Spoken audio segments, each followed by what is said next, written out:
All right, and welcome back to Take What You Can. This is episode 24.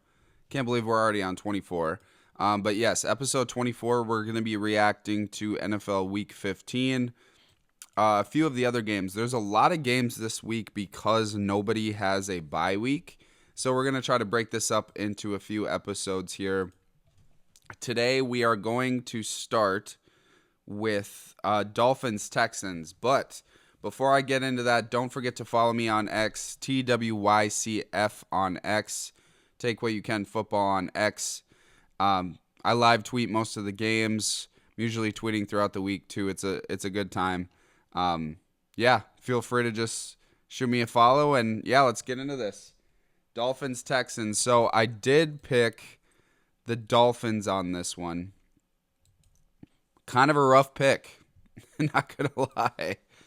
Um, I really thought that the Texans are so wishy washy, and I really felt because the Dolphins really needed to like work their way into the playoffs and like really fight for a playoff spot. I thought they would win this game because they really had to, but I guess not.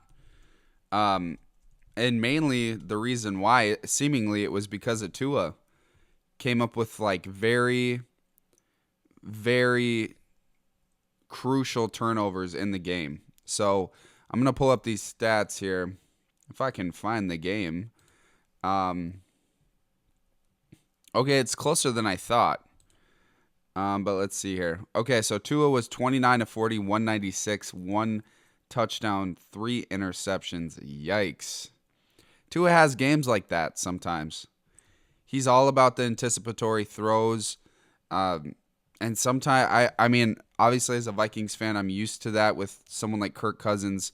Their lack of physical talent uh, forces them to have to anticipate a lot of throws, um, especially arm talent or even, running ability, buying time. So, again, that's what happens. And sometimes you're going to have games where they just know what you're doing. They're gonna read things all day. They're gonna play zone coverage, keep their eyes on you, and just try to anticipate your anticipation. So sometimes you have hard games, but C.J. Stroud, he did not require like it wasn't a requirement for him to be like Superman. 18 to 26, 131 yards, two touchdowns. Joe Mixon didn't have a great game. It was kind of just an ugly game altogether. Jonnu Smith caught a lot of passes like he usually does lately. They should really keep him if they're able to. Um, but yeah, from what it looks like, I mean, the Texans are really one of the most interesting teams in the NFL because when like they lose, let's pull up their schedule. Texans schedule 2024. I know they've had a good amount of injuries, but they've been so back and forth with things. Okay, let's see here. Okay, so I'm just going to go through the whole schedule this year. They barely beat the Colts week 1. They win by one score against the Bears. They get whooped by the Vikings. I was at that game. It was embarrassing for them. 4-point win against the Jags. 3-point win against the Bills. That's a good win. 20-point win against the Texans. Barely lose to the Packers. Barely beat the Colts again. Lose to the Jets. Wow, they talk about one-score games and the Chiefs. Let's look at the Texans. Holy cow. Barely lose to the Lions. Whoop the Cowboys. Lose to the Titans. Barely beat the Jags. And then beat the Dolphins by one score. So, they've just had such a weird season. None of it has been consistent. And I think a lot of it has to do with their offensive line and their injuries. But, I mean, even their defense, like, I'm going to pull up their stats here. I don't think they've played very well at times. Let me see if I can pull up their rankings here. They're the clear runaway favorite for the division. Easy for them. Okay, I mean, they're ranked 10th in points allowed, 4th in yards. right? They're good against the run, and they're not bad against the pass either. They've just given up a lot of touchdowns. So, yeah, I don't know. It's definitely. I mean, their offense is where they struggle a little bit. Rushing, I know Joe Mixon's been hurt. Passing, I think, has a lot to do with the injuries in the offensive line. Yeah, I mean, maybe I don't have a good temp on this team, but I don't think a lot of people do. I know that they're kind of getting hated on because they've lost certain games, but if they turn out to be at least somewhat healthy, I know they're not getting Stephon Diggs back, but I don't think that's as much of a loss as some people think it is. And that's not against Stephon Diggs. It's just, I mean, if you look at the other people that they have, I mean, you got Nico Collins, Tank Dell, Josh Mechie. You even got Robert Woods, who's a vet. You still have Dalton Schultz. I think the biggest X factor for the Texans, at least offensively, is Joe Mixon, because Joe Mixon is one of the most underrated running backs of this generation. When he came out, his vision was just unmatched. His ability to see open holes and be patient was unlike anything I've ever seen, at least in like recent times. So he's just been an underrated running back his whole career. And I think, I guess along with the offensive line, Joe Mixon and the offensive line probably control this team's destiny in a lot of ways, because they're only going to go as far as those two are willing to take them. On the other side of it, the Dolphins, man, I know Achane is like a beast, but when it comes to actually running the ball, I don't think he's been that efficient. I really don't. And I liked him coming out. I just didn't think he'd be able to stay healthy. Obviously he's incredibly fast. I just really question his ability to stay healthy. And yeah, this year he's averaging 3.9 yards a carry. It's definitely not great. He does a lot in the receiving game, which is nice, but he just seems more like a change of pace, like an elite change of pace, like a Darren Sproles type. Darren Sproles was never like the workhorse, and I feel like every time I see Raheem Mostert in, they're a lot better. They seem like a better running team. Could be wrong. They do have Jalen Wright as well, who was I think he was my running back 1 this past year. So he's definitely someone with a lot of power and speed, which I think they really need. He just needs some time with his vision a little bit. He went further down the line than I thought he would in the draft. He went in the 4th round. I think I got a 2nd round grade on him. So all that being said, I just think they got to get those guys more involved if they want to run the ball more. And, I mean, do they still have a chance at the playoffs? Probably. Let's take a look. Let's see here. NFL playoff picture. Let's see here.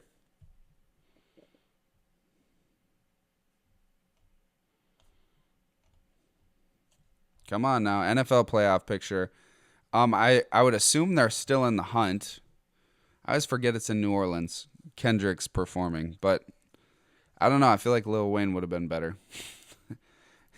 I honestly do. Okay, in the hunt. Yeah, the Dolphins are still in the hunt. It says they currently have a 6% chance of making the playoffs. Yeah, I mean, the Chargers are going to have to lose out. Broncos might have to lose out. The Bengals are still technically in it. That's crazy. The Colts are 6-8. I didn't even realize they were 6-8. Good for them. But yeah, I think ultimately, to help the Dolphins, they really just got to, I think you got to put Raheem Mostert out there and Jalen Wright out there more. And you got to have Achane in there more as like a change of pace guy. Because I think your inability to like effectively run the ball has hurt Tyreek Hill's production, Jalen Waddle's production. I really do think that. So, yeah, was wrong on this game. I really thought the Dolphins would have to really they were kind of fighting for their life in this game, their playoff life. So I thought they were going to have to win this one. I thought the Texans were going to lose a hard-fought game, but guess not. Other way around. The next game that we've got here, let me see what we got. Next game we got is Colts-Broncos. This one was interesting. I did pick this game right.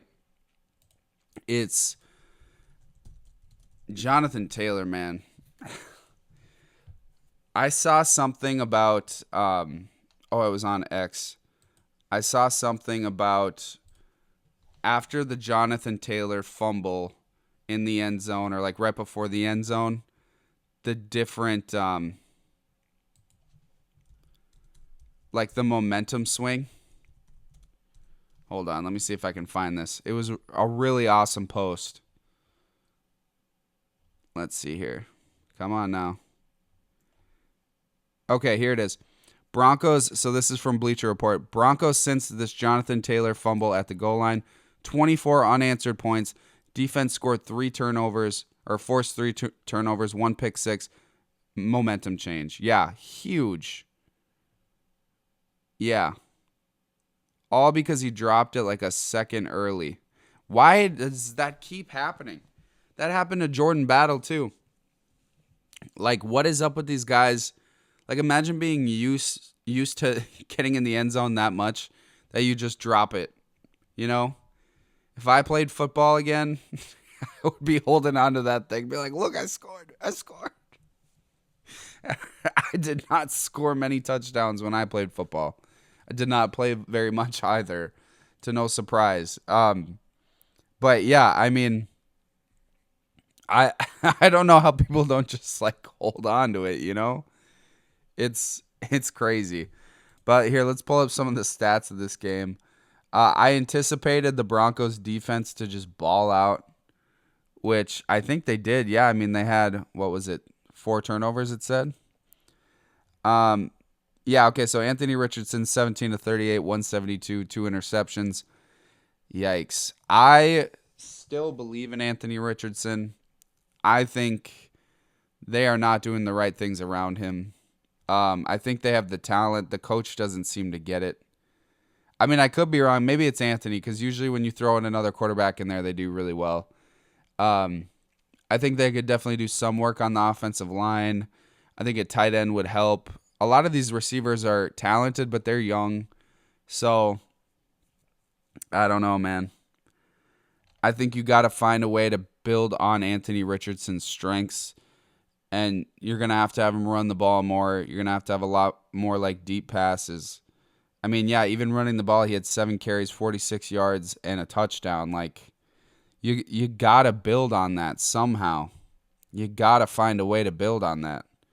The dude's incredibly talented. You just got to find the right pieces, or not the right pieces, the right plays for him. Bo Nix, 20 of 33, 130 yards, 3 touchdowns, 3 interceptions, right when he was hot.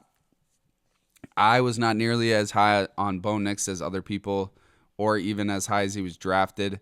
I think he was an older rookie with a lot of problems with interceptions and accuracy. He was in a college-style offense with a lot of easy dinks and dunks, and he still wasn't hitting guys where they needed to be hit, in stride, in the hands, forward.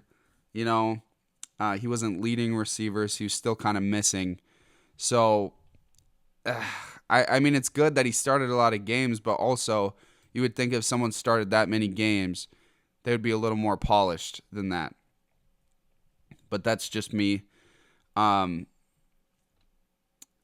I mean, Jonathan Taylor, he's an interesting running back.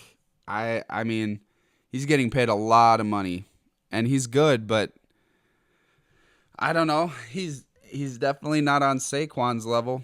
He's definitely not on, could you argue he's not on Derrick Henry's level right now? Right?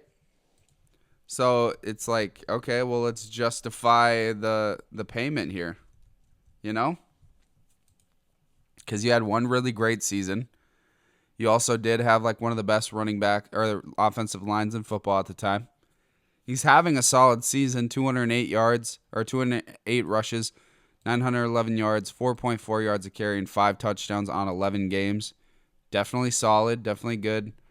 But I just wonder, if you're running more of the read option, if you're really like honing in on running the ball, maybe you look more into like a rotation and maybe have Anthony Richardson run it a little more. That's what I'm thinking.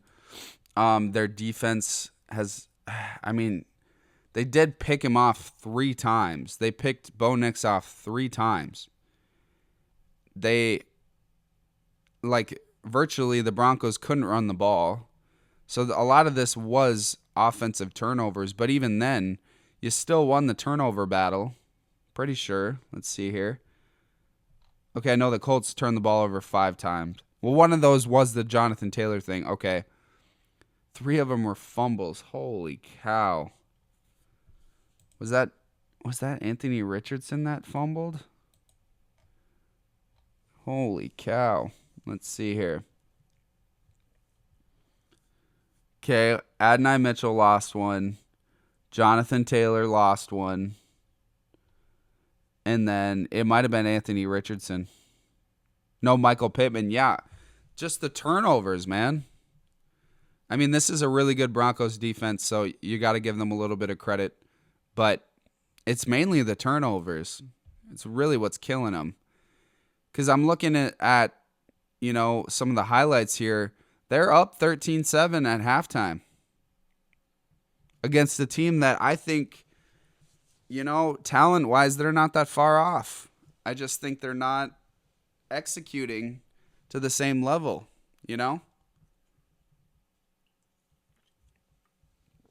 They're just not executing. So, the frustrating thing about Anthony Richardson, let's look here. Anthony Richardson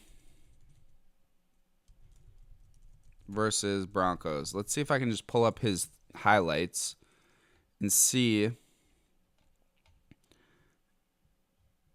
Yeah, I don't know if I can. But yeah, I don't know. The thing is, okay, let's see if I can get in on one of these offensive possessions here.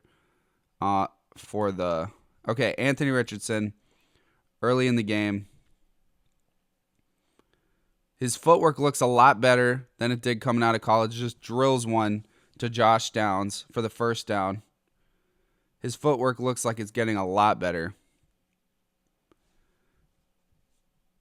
I just don't see how you can see this Colts talent and just think that they're not better than they are. Okay, he takes it, read option, sprints up, gets the end, the touchdown, 20-yard run. He's a big dude. He's a really big dude. I think he just needs to be taught in a better way. Because as much as they try to compare him to Jalen Hurts and what is his name? Shane Steichen. They're like, okay, he's coming from Philadelphia, dual threat quarterback, blah, blah, blah. But the reality of it is that Jalen Hurts started in football games way more than Anthony Richardson did.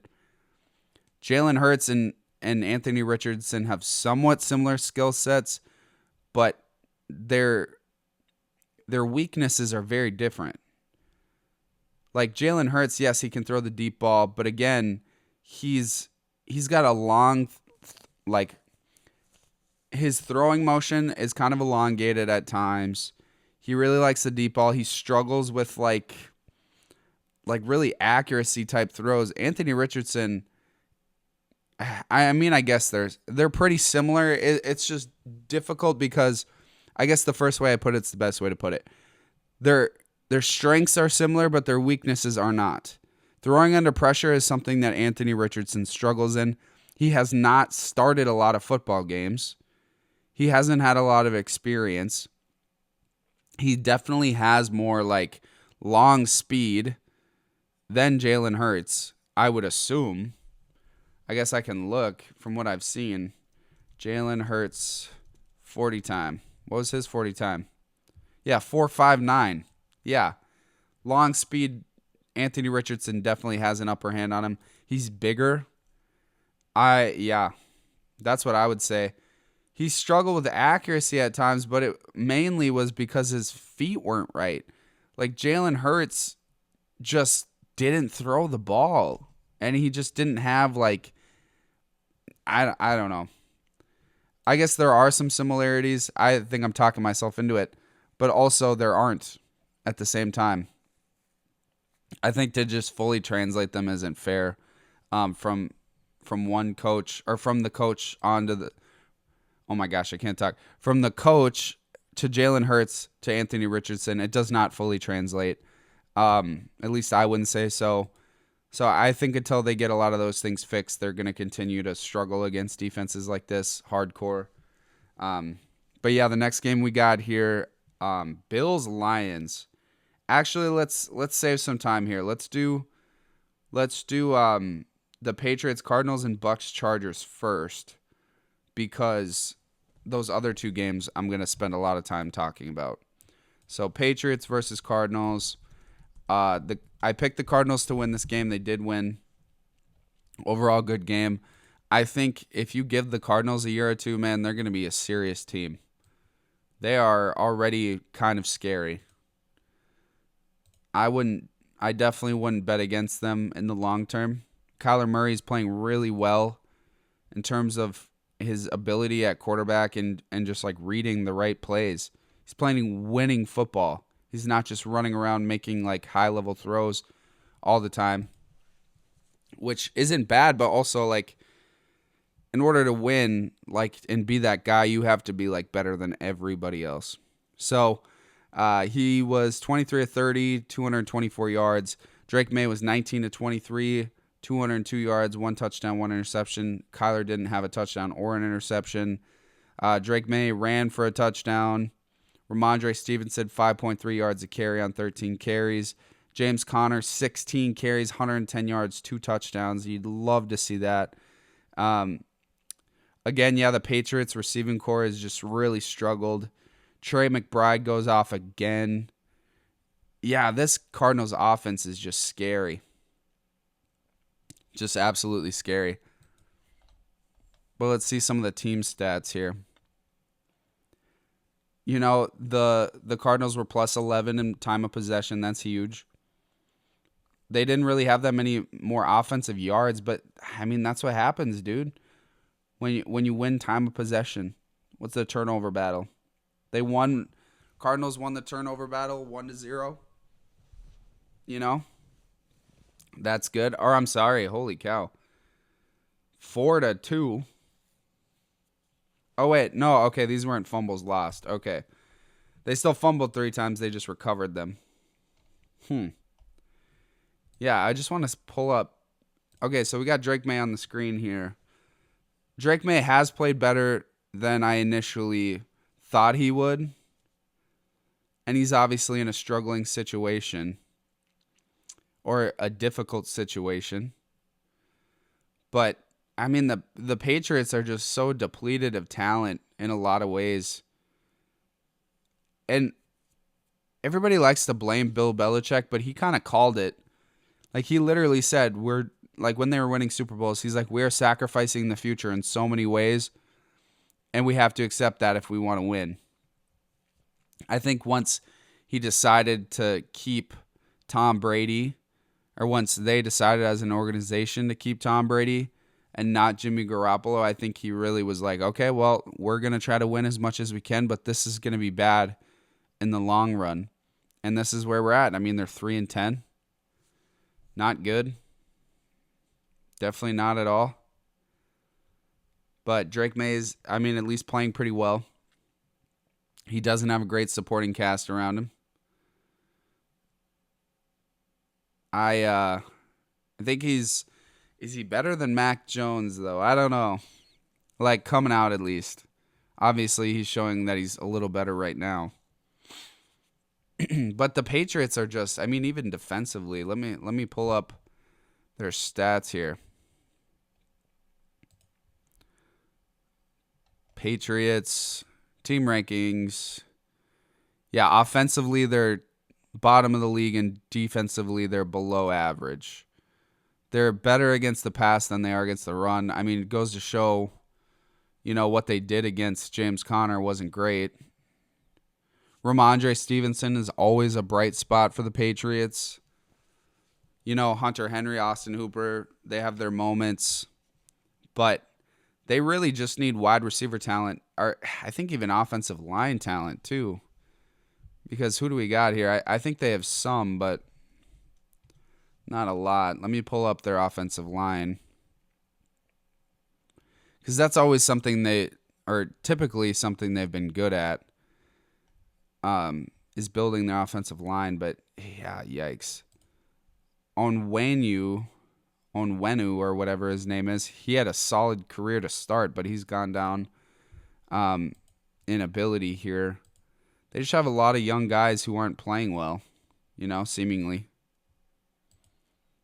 But, yeah, they are just depleted of talent on the offensive line. They need to do so much. I don't even understand why they drafted a quarterback. Like, why would you put a young quarterback in this situation? And then by the time you're good, or like you build up your team, you got to pay your quarterback already. Or almost got to pay him. Because it's going to take a couple years, I wouldn't be surprised if Gerard Mayo's gone by the time that they're actually good. This could be like a Lovie Smith situation, That's what I think. I mean, you can't look at this team and think that they're going to get any better anytime soon. Because I know they have a lot of cap space. Let me see, or at least I think they do. Pulling up over the cap. But New England Patriots, where are we at here? Over the cap. 2025 calculator here. Okay, holy cow. They're going to have $132 million in cap space. But who's going to want to go to New England? Let me look at free agency. Okay, you're going to have T. Higgins out there. That's probably where he might go. He's probably going to get the most money out of them. But, I mean, it's not a stacked... I mean, you could definitely get some offensive line from... You could definitely get some offensive line from free agency. I definitely don't doubt that. But, yeah, excuse me, they're not in a good spot here. Not in a good spot at all. Yeah, I just don't see this team and go, oh yeah, they're like a season or two away from like being in the playoffs. I mean, maybe Drake May is so great that they just, just everything works out and like he brings them into the playoffs. Maybe. It's definitely happened before with other teams, but I just find it hard to believe that they can actually like make it work, But only time will tell. We'll see here. Yeah, that's really all I have to say about that game. Cardinals, really solid team. They're on the up and coming. Patriots, I don't think they had a chance in this game. They are not nearly as good as the Cardinals. Yeah, and they're going to be one of the worst rosters in the league for the next year or two. It's going to take some time for sure. All right, next game. This was a sneaky good game that I didn't get a chance to watch a lot, but Bucks versus Chargers. Let's see here. I can't even tell you who won at this moment. Let me take a look. Pretty sure the Chargers did. Let's see here. Bucks Chargers. Where are we at? Wow, no, the Bucks won. Holy cow, they whooped them. Holy moly. Huge game. Baker's 22 of 27, 288, and 4 touchdowns, 1 interception. Baker's balling, dude. I think his lawsuit with his family and being in Carolina, I mean, that probably had a lot to do with his whole like his playing and his probably mental state at the time. I mean, that's a lot to handle for a guy in his 20s. It's a lot to handle. It really is. But let's see, Justin Herbert, 21 to 33, 195, 2 touchdowns, 1 interception. Bucky Irving and Rachaad White, 15 carries each. Bucky Irving had 7.8. Rachaad White had 4.3. Looks like Bucky Irving might take over that spot.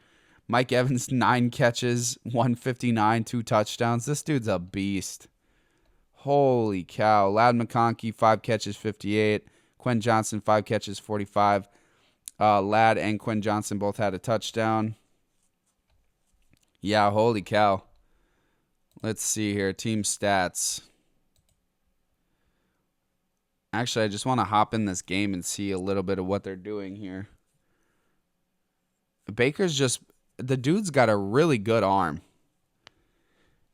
Maybe they weren't wrong to draft him in Cleveland. Maybe he was the right pick. Maybe Glenn Dorsey was right. You know, he did pick Patrick Mahomes.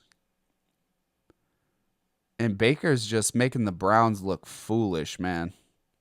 Absolutely foolish.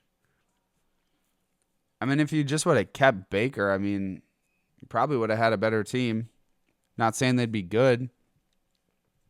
But at this point in their, like, franchise history, I mean, the Bucs are a lot more of a functional franchise than the Browns are.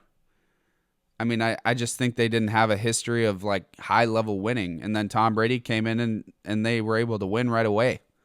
They were that close. And some franchises are just that close, you know? And I think Baker is one of those guys that, like, if you construct the team properly, and, I mean, you have to pay him a lot of money, and I wouldn't necessarily see him as the guy that can lead you to a Super Bowl without talent around him. He definitely has some, like, playmaking ability, but I don't know. I wouldn't, he's not Joe Burrow, Justin Herbert. I mean, do we even put Justin Herbert in that category right now? I don't know. Josh Allen, Lamar Jackson, Patrick Mahomes. You know what category I'm talking about. I mean, Baker's he's a winner, dude. He finds a way to win. His guys love him. And, yeah. But let's see here. Let's see some of the team stats. Obviously, the Bucs were able to play a game that the Chargers wanted to play. The Bucs were plus 13 minutes on time of possession. Turnover battle. Tied in turnover battle. 2-2. Yeah, it was overall a seemingly good game. I don't understand how they scored 40 points. Let's see here. Yeah, because it was 23-17 at a certain point. Let me see. Oh my gosh, there's this commercial of this husband and wife watching football at a wedding. Why is that me and my wife? My wife loves fantasy football more than most people do. Okay, so it's 23-17. Basically by the end of the third quarter, yeah. Mike Evans has a huge touchdown. 30-17. Okay, here we go. Still 30-17. They're down 13, 4th and 6 for the Chargers. They decide to go for it on the opponent's 34. Can't get it. Huge play. Ladd McConkey drops it. Yeah, and then, they just can't stop Mike Evans, dude. There's that wide receiver out of Arizona. What is it? Titaro McMillan? Is that how you say it? Something like that. He looks like Mike Evans, dude. It's scary. He literally looks like Mike Evans. But yeah, no. Okay, so yeah, Bucs driving down the field. Let's see here. Yeah, Rachaad White, 1st and 10. Screen pass. 11-yard touchdown. You go up 37-17. So this game was close at one point. towards the end of the game, they just could not stop them on, the Chargers couldn't stop the Bucs offense at all. Which maybe the talent for the Chargers is kind of catching up with them. They're 8-6. I bet they're playing the best kind of football that they can right now. I think they just need time to build. It's Harbaugh's first year. He's already making them winners at this point. They just need to win one more game. They've already had a winning season. So I think they just need some time to really build their team. 8-5 this late in the year, that's a great spot to be in. Now you're 8-6, still a good spot. But yeah, they really couldn't stop them at all. They really couldn't. And with the Bucs' future is definitely an interesting one because I just don't. Let's pull up them. I don't know who they're gonna have. In the future, who are they gonna have? Cap space wise, next offseason they're gonna have $24 million. You still have Chris Godwin.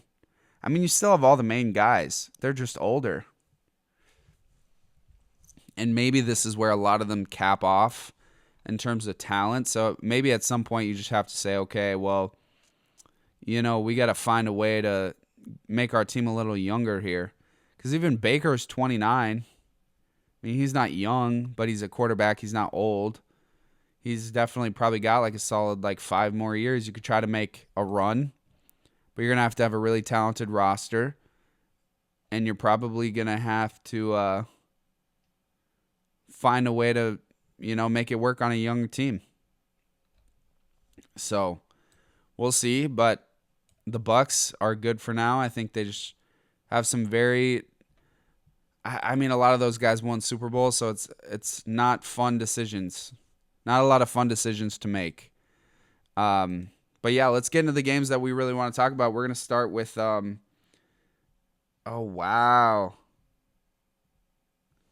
Lions running back David Montgomery sprained MCL, out indefinitely. Some within organization believe that he's gone for the year. Okay, I just got that notification on my phone.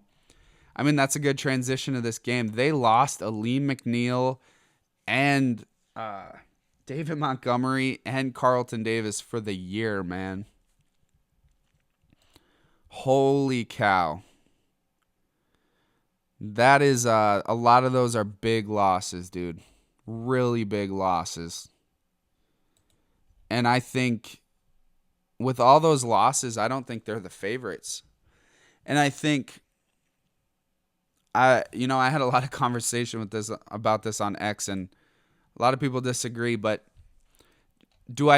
okay, let me say this. Jahmyr Gibbs is very, very talented. I totally understand that. I absolutely know that he's very talented. However, he is very slim. He seems very slim. Coming out of college, he seemed a lot more slim. But I don't know, man. Let me just pull this up. Jahmyr Gibbs. Let me see him here. I just don't know if I love his ability to stay healthy. I really think that if he is given most of the carries, he's going to get hurt. I really believe that. And I think, why would they get David Montgomery, right? Okay, the good thing about it, okay, the nice way of thinking about it is David Montgomery plays a certain way. We want to run the ball like that the most. And then we're going to have Jahmyr Gibbs come in and kind of change the pace of things, catch screen passes, run zone, outside zone runs, or, pitches, and really just find a way to break huge runs, which is great, right? That's great. But also, if he was that great of a running back, if he's like LaDainian Tomlinson or something, right? It doesn't matter how you want to play. You're going to play him the most. He's going to have most of the carries. So, like, here, let me pull up the. I mean, I could be dead wrong on this, but let me pull up the carries. Let's see here. I'm going to pull up David Montgomery's and Jahmyr Gibbs' carries. David Montgomery. Bear with me here. Jahmyr Gibbs. Let's see here.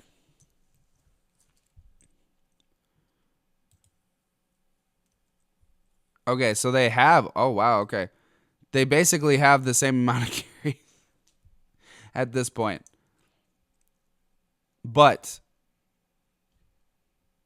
that's fine. But I think if you give Jahmyr Gibbs like a lot of carries per game, I don't think he's gonna last very long. Could be a bad take. That's fine. But I really don't think.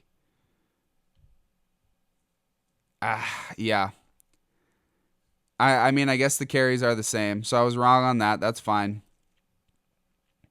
But I think Jahmyr, even watching him, like, he just looks like a really slim running back that I don't know if he's going to stay healthy that long. I don't know, man. I think of history. I mean, I don't know. He's really slim. I'm going to go with my gut on it. I was wrong about the carries. Definitely wrong about the carries. That's fine. But I think if you give Jahmyr the majority of the carries, I don't think it's going to go well. But that's just me. I think he's obviously going to play well. I just think he's going to eventually get hurt. And you lose David Montgomery, that's a huge loss. David Montgomery's only played 14 games. Or wait, only. So he's played every game this season. Okay. I thought he's been hurt. Huh. Well, maybe I don't know what I'm talking about. You never know. Okay, let's see if I can find what I was talking about earlier.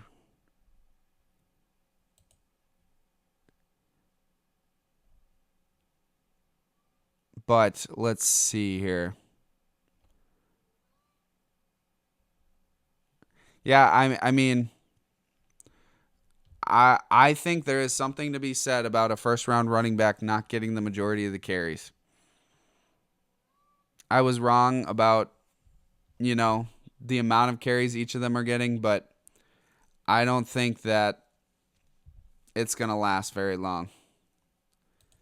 Especially the kind of carries. I mean, who do you got? Who do you got? Let's see. Who's on your roster? Oops. Hitting the mic really hard here. Okay, who else is on your roster here? Okay, you got Craig Reynolds. I like him a lot. Jamar Jefferson, Sion Vaki. Yeah, I mean, you basically got Craig Reynolds, who's more of like a downhill runner. That's fine. But I just don't know. Yeah.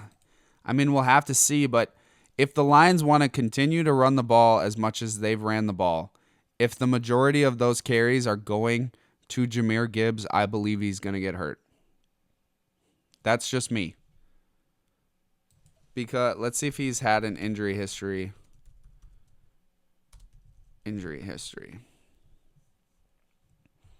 Shoulder, sprain ankle.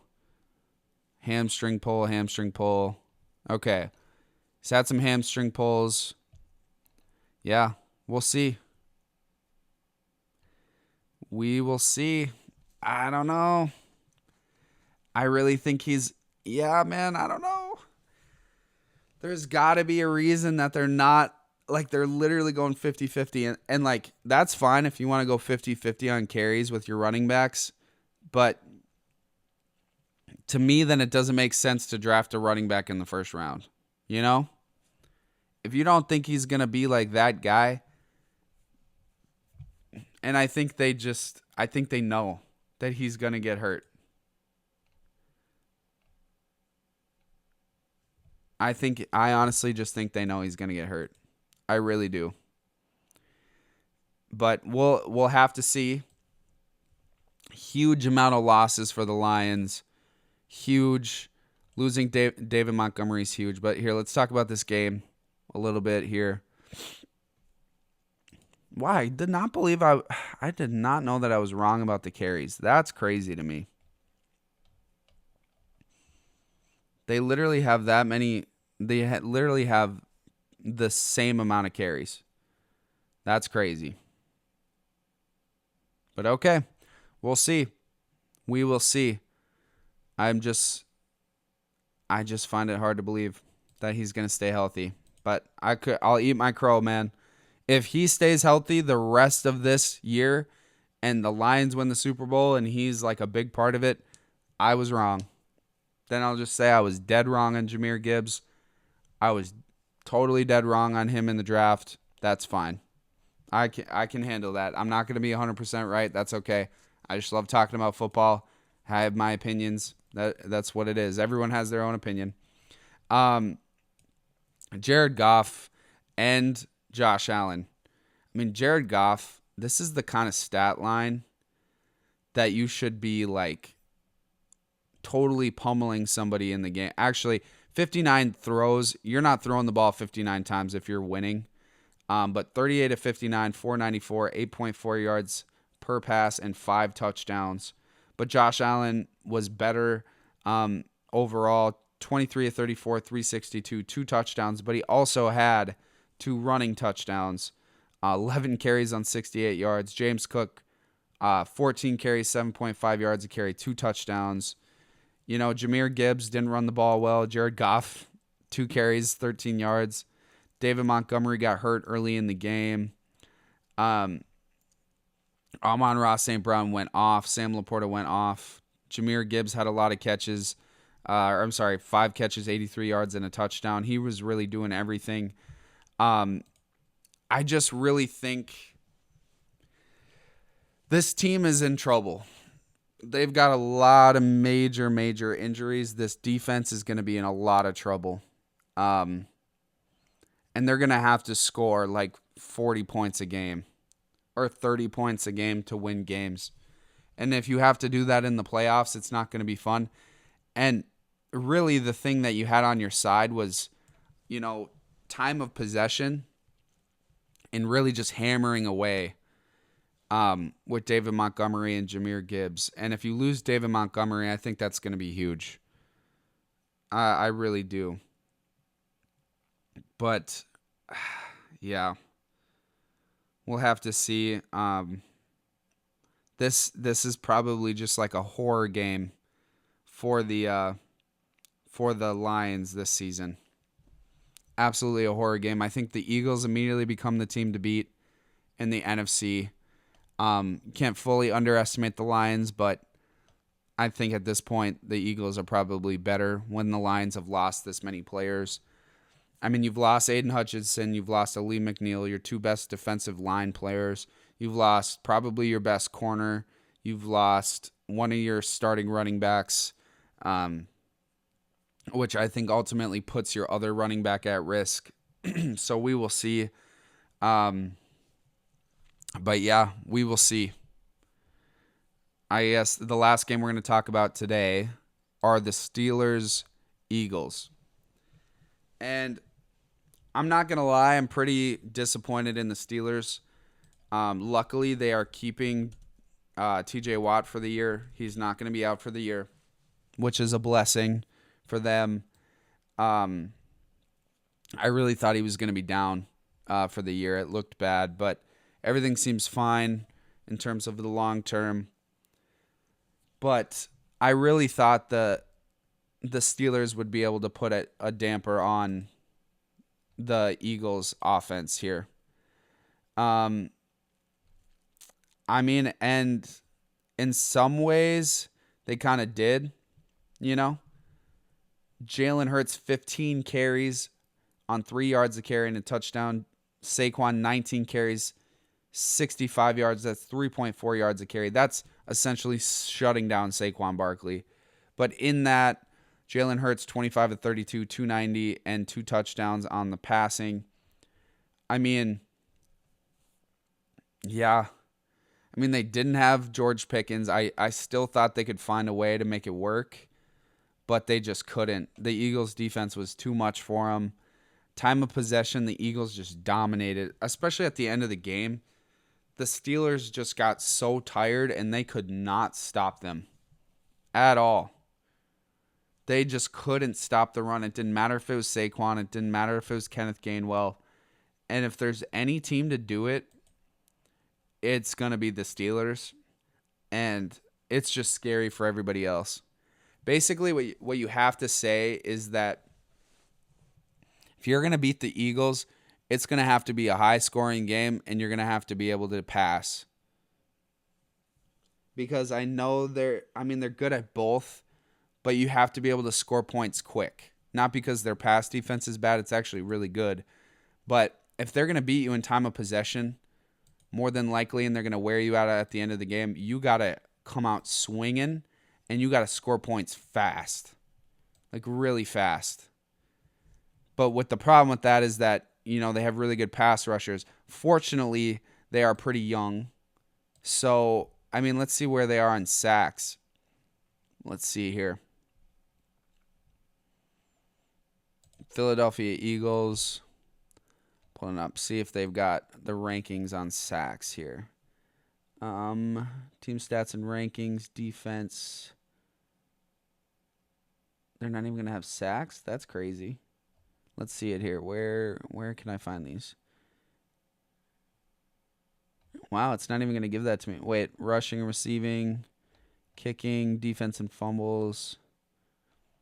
Where are sacks here? Okay, sacks. They've got a total of 39. Okay. Okay, hold on. Let me see. Sack rankings, NFL by team.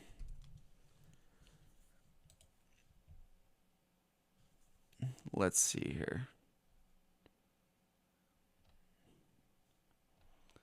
Team, defensive leaders, offensive leaders, sacks. Okay, complete leaders.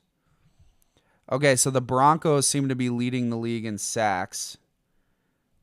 And the Eagles are maybe, top 10? But they're definitely not the best. So don't let me say that they're bad. They're good, but they're not the best. So what I would say to beat this team, first of all, you're going to have to go all in on stopping the run.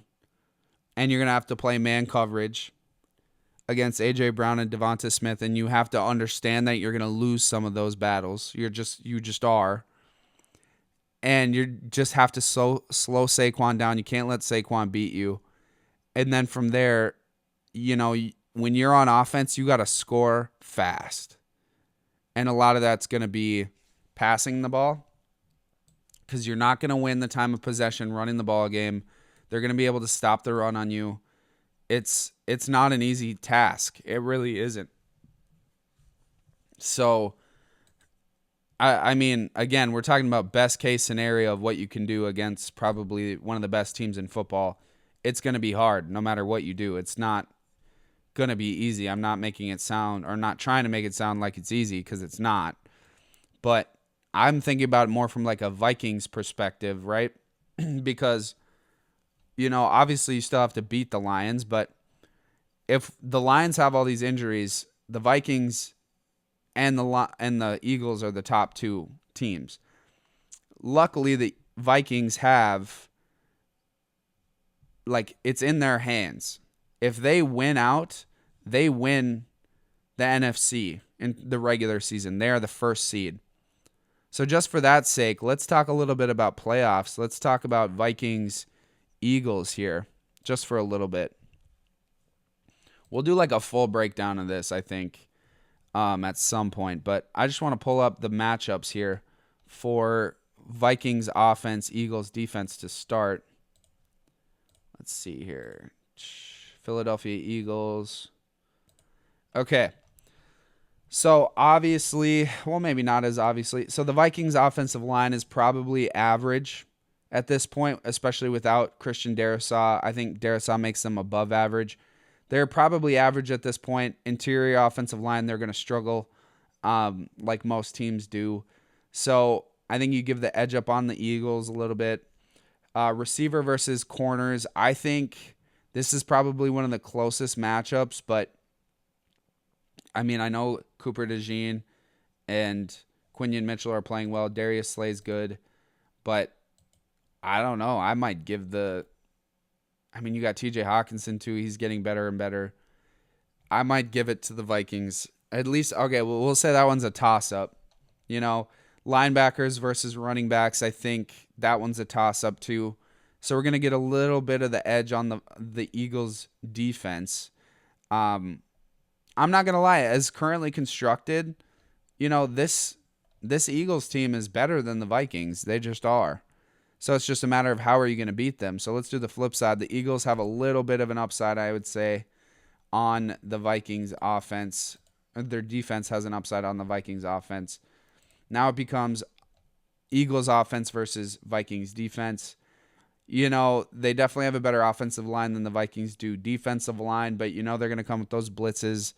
I think just the way they play, it's hard to just match them up one-on-one. The Vikings are good at stopping the run, not as much the pass, so maybe that's good for the Vikings. Maybe it's not. I think really where the game is won is Vikings offense, Eagles defense, because actually, I don't know. This would be a really good matchup.